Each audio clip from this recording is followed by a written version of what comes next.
Everybody misses Motorstorm. We all miss Motorstorm. I am constantly trying to recreate the brilliance that was that game. It was 2008. I think we saw Pacific Rift. Was it even local co-op? No. But what sort of fuss then? It was very fresh. It was quite destructive, muddy, and explosions and fire. Very sort of fast and loose, wide open track, and a lot of AI and different vehicle types. There was quads and trucks and motorcycles, and we saw some sort of mimics of the genre with a game called Fuel, which was actually from Codemaster, which came out after their original Grid.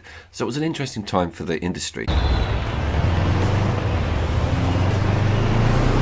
I am CouchQ, by the way. This is Overpass 2. Recently reviewed Overpass 1, which was on Extra, which went on a 5mm video, and it was quite a healthy, fun, little off-road split screener. The sequel also recently went on to Extra and Premium, so I thought I'd have an immediate look, because this is a true PlayStation 5 game. It sits on the SSD, and it's not an unpretty single-player experience. I wanted to have a look at some of the modes, see what sort of customization was in place, and whether or not you've got any true co-op mechanics, meaning unlocking XP, getting new cars, bolting on things. It's a bit two-dimensional on that front. The single-player campaign is quite big on that development, almost plays like one of those Formula 1 games with the garage and up sponsorship money, that sort of thing. But the two-player local or versus is a little bit stripped down. That's not a massive problem. There is still quite a lot of fun to be had here. The first stop is the standard obstacle course, which means that your ghost car, you can't collide with each other, but you are racing to get round a very fiddly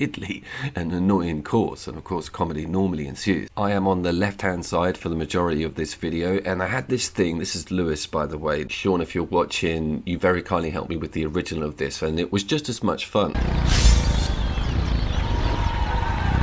Every event we do, Lewis on the right just pulls ahead of me, and what happens with this is you get frustrated. The more you try, the worse state you get yourself in, and you overshoot everything and just start getting super angry. But it is genuinely quite good fun, because you can see when they've had a mistake, you've got a window of opportunity. The only times I got out ahead, I was so elated that I would then lose my concentration and end up in a ditch, only to watch Lewis creep past again.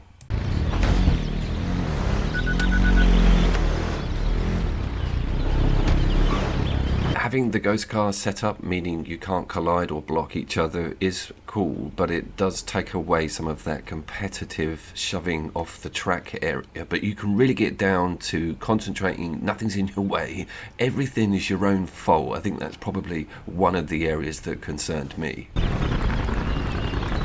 So then next up, it's hill climb, and I really love the idea of these vehicles. I actually watched some of this on YouTube. Future Coop, can you fetch us a clip?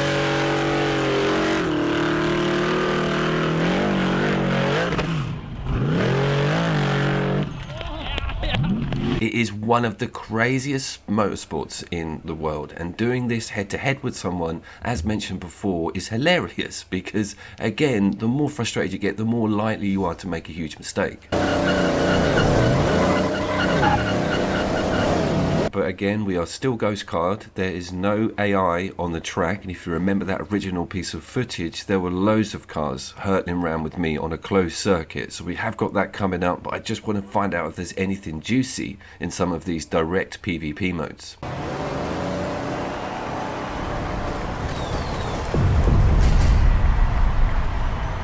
So we made the switch over to quads, and we have now changed this over to closed circuit, but again, no AI.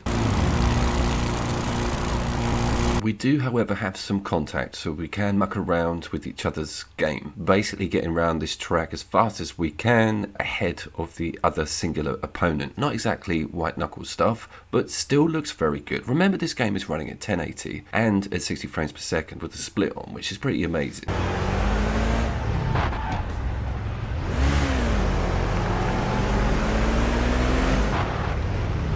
So yeah, Lewis has got the pink chassis here, and he is always ahead of me on this course. I could not get anywhere near the guy, even though he was making some absolutely monstrous mistakes, which were cheering me up no end, but it still didn't mean I could get past the guy. Or if I did, it was extremely short-lived.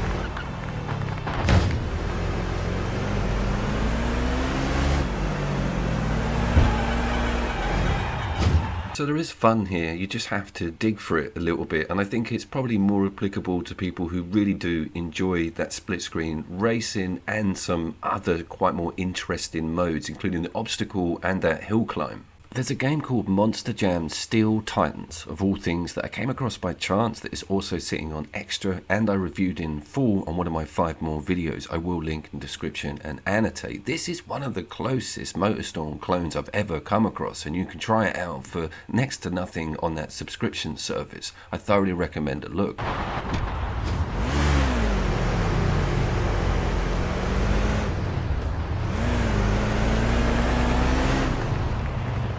You've got that WRC10, which is completely blinding, which I won't show you a clip of. You need to go over and look at that link. And of course the top 15 absolute beautiful arcade racers. This is not in that list, obviously, and neither is the Steel Titans, but you've got some real retro titles and some absolute classics. I was Couch Cube. I will be seeing your ass down there.